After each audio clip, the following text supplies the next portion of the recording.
Enid Bennett was a huge star of the 19-teens and on into the 1920s, but when the Talkies hit, she co-starred in 3 Talkie hits before more or less retiring, coming out of that retirement to make 4 more appearances. Why did her career slow down so much? Let's find out together. Please like and subscribe or follow me if you want to learn more about the history of silent film stars whose stardom lasted only briefly in the Talkies. Back to Enid. She was born in 1893 in Western Australia. She studied acting from an early age and was already acting on the stage in her teens when she was spotted by the American Broadway stars Fred Niblo and Josephine Cohen. That husband and wife team were touring Australia in some of their successful plays and immediately hired Enid to join their troupe. In 1915, Niblo was asked to film 2 of their plays, Get Rich Quick Wallingford and Officer 666, as silent films in Australia. Shortly after filming these films, Enid sailed with Fred and Josephine back to America, where she soon starred on Broadway in Cock o' the Walk in 1915 into 1916. From this Broadway appearance, she was spotted by scouts from Triangle Film Corporation who brought her to the attention of producer-director Thomas Ince, who decided to launch Enid into American movie stardom.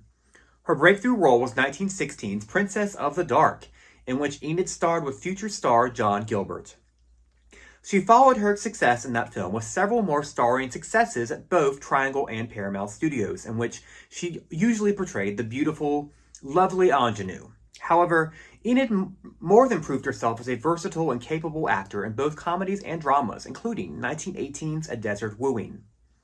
In 1920, Enid made 2 films that allowed her to shake her good girl screen persona and play more complicated characters, first in The Woman in the Suitcase, and then in The False Road. Due to the birth of her 3 children with Fred Niblo, she had married him after the death of Josephine Cohen, Enid slowed down a bit in the 20s, but starred in 3 of her most famous roles. First, as the screen's first Maid Marian in the Douglas Fairbanks smash hit adaptation of Robin Hood in 1922. She then starred in a similar role opposite Milton Sills in The Seahawk in 1924. Also in 1924, she co-starred with rising star Ramon Navarro in the romantic drama The Red Lily. Following The Red Lily, Enid made just 3 more silents in the 1920s before taking some time off for a few years at the dawn of the Talkie era, I'm assuming to concentrate on raising her family. Enid co-starred in 3 hit films in 1931, as Jackie Cooper's mother in Skippy and its sequel, Sookie. What's interesting about Enid's career is that she was able to go on break for so long and then return to co-star in important roles without a hitch. Her best role from that year, though, in my opinion, was in the pre-code classic Waterloo Bridge, in which she starred with Mae Clarke and Douglas Montgomery and delivered a memorable, beautiful performance.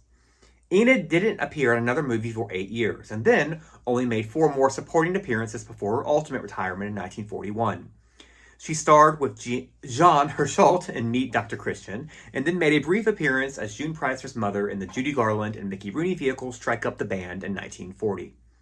After a brief cameo in the Marx Brothers film The Big Store, Enid retired for good in 1941.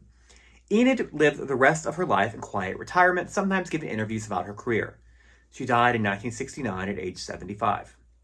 So, we are left with the question, why did Enid Bennett's stardom slow down as silence transition to talkies? I think the most logical explanation is that Enid wanted to focus on raising her children and only returned when she wanted to do so in the following decade.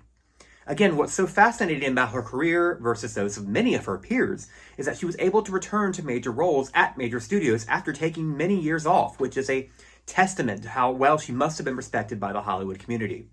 To me, it's no wonder. Just take a look at any of her surviving film performances. Many are available for you to enjoy on YouTube.